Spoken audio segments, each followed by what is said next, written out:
இப்பொழுதே இப்பொழுதே ஒரு மிராக்கிள்ஸ் இப்பொழுதே இப்பொழுதே இயேசுவின் நாமத்தில் இப்பொழுதே கட்டு உடைகிறது, மாறுகிறது. Right now, Jesus. God's power. God's power. Name of Jesus. Name of Jesus. Name of Jesus.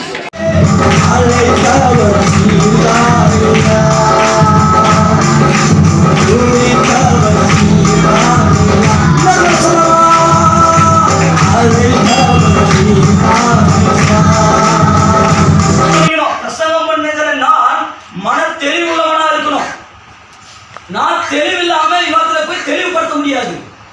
நான் தெளிந்த புத்தியோடு இல்லாவிட்டால் நான் பண்ற பிரசங்கம் எனக்கே புரியலன்னா உன்னதற்கு எப்படிங்க புரியும்? இல்லையா? நான் பண்ற பிரசங்கம் எனக்கே புரியலனாக்கா கேட்கறவங்களுக்கு என்ன புரியும்? அப்போ மன தெளிவுள்ளவனாயிரு. பிரசங்கம் பண்ணுகிற நீ அதுக்குதான் கீழே அப்படியே சொல்றாரு, ஏன்னா கட்டுக்கதைகளுக்கு சாய்ந்து போகும் காலம் வரும். நீயோ எல்லாவற்றிலும் மன தெளிவுள்ளவனாயிரு.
நான் ஜாக்கிரதையா தான் இருக்கணும்.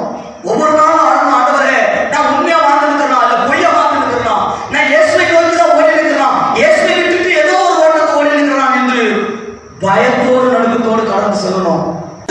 என் ஆண்டவராக இயேசு கிறிஸ்து உனக்காக தான் மரித்திருக்கிறார், உனக்காக தான் ஜீவனை கொடுத்திருக்கிறார், உனக்காக தான் கல்வாரி சிலுவையில் அடிக்கப்பட்டிருக்கிறார், உனக்காக தான் ரத்தம் சிந்திருக்கிறார். நீ விசுவாசிக்கிறாயா? இந்த சத்தத்தை கேட்டுக் கொண்டிருக்கிற ஒவ்வொருவருக்கும் ஒரு நல்ல ஒரு செய்தி என்னவென்றால், 2000 வருஷத்துக்கு முன்பதாக ஒருவர் இந்த உலகத்திற்கு வந்தார். ஏன் வந்தார், எதற்காக வந்தார் என்றால், மனிதனை ரட்சிக்கும்படியாய், மனிதனை ரட்சிக்கும்படியாய் கர்த்தராகிய இயேசு கிறிஸ்து என்கிற ஒரு ரட்சகர் இந்த பூமியிலே வந்தார். பிரியமானவர்களே, கர்த்தருடைய சபை என்பது என்ன சினிமா தியேட்டரா? சபை என்ன ஏதோ ஒரு நாடகம் கூத்து இடமா? சபை என்ன ஏதோ ஒரு கல்யாணத்துக்கு போற மாதிரியா? சபை என்ன ஏதோ ஒரு காது குத்துறதுக்கு போற மாதிரியா?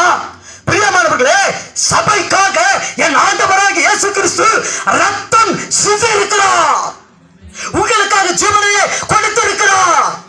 தேவ பிள்ளைகளே, என் ஆண்டவராகிய கர்த்தர் சொல்லுகிறார், உனக்குள்ள அக்கிரம சிந்தை இருக்குமானால், அக்கிரம எண்ணங்கள் இருக்குமானால், உன் உள்ளத்தில் பொல்லாத பாவங்கள், பொல்லாத அசுத்தங்கள், பொல்லாத குணங்கள் இருக்குமானால், உன் ஜபத்துக்கு கர்த்தர் செவி கொடுக்க மாட்டார். போறான். அவர் யோனாவிலும் பெரியவர், அவர் யோனாவிலும் பெரியவர், அவர் சாலமோனிலும் பெரியவர், தீர்க்கதரிசிகளிலும் பெரியவர். சரிங்க, அந்த பெரியவர் என்ன பெரிய காரியம் செய்ய மாட்டார்? சொல்லுங்க. வாரத்தில் முதல் நாள் யாரெல்லாம் முதல் தேவனுடைய ராஜ்யத்தில் அவருடைய நீதியை தேவையோ, நீ படிக்கிற படிப்புல நம்பர் 1, நீ செய்கிற வேலையில நம்பர் 1, நீ வாழ்கிற வாழ்க்கையில நம்பர் 1, உன் குடும்பத்துல நம்பர் 1, இந்த கிராமத்துல நம்பர் 1, இந்த முதலாவது உயிர்த்தெழுதலில் நம்பர் 1 உனக்குதான். நீ தான் நம்பர் 1 இருக்க. நீ சபைக்கு வரல, நீ ஜீரோவா தான் இருக்க.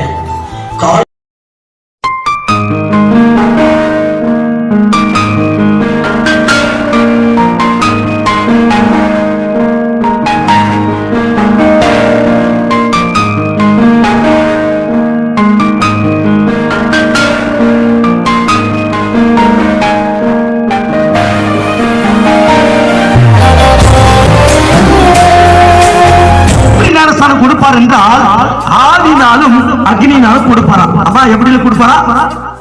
ஆவினாலும். நல்லா கவனிக்கணும். இப்போ ஞானஸ்தானம் என்றால் என்ன அப்படின்னு சொல்லி பார்க்கும்போது, ஞானஸ்தானம் என்றால் தண்ணீரில் முழுகி எழுவதுதான் ஞானஸ்தானம். அப்போ இயேசு கிறிஸ்து ஆவினால அக்னினால எப்படி ஞானஸ்தானம் கொடுப்பார்? அதுதான் இப்ப நம்ம வசனத்துல பார்க்க போறோம். இயேசு கிறிஸ்து எப்படி ஆவினால அக்னினால ஞானஸ்தானம் கொடுப்பாரு? அப்போ ஞானஸ்தானம் என்றால் தண்ணீர முழுகி எழுவதுதான் ஞானஸ்தானம். ஆனா அந்த ஞானஸ்தானத்தை இயேசு கிறிஸ்து எப்படி கொடுப்பார்? ஆவியில எப்படி கொடுப்பார்? அக்னியில எப்படி கொடுப்பார்? இதுக்கு ஒரு யாருக்காவது ஒரு கேள்வி இருக்குதா? நல்லா கவனிக்கணும்.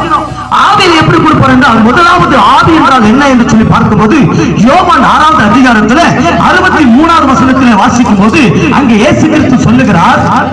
யோவான் 6:63வது வசனம் சொல்லுகிறது, நான் உங்களுக்கு சொல்லுகிற வசனம் ஆவியாயும் ஜீவனமாயும் இருக்கிறதா. என்னதுங்க?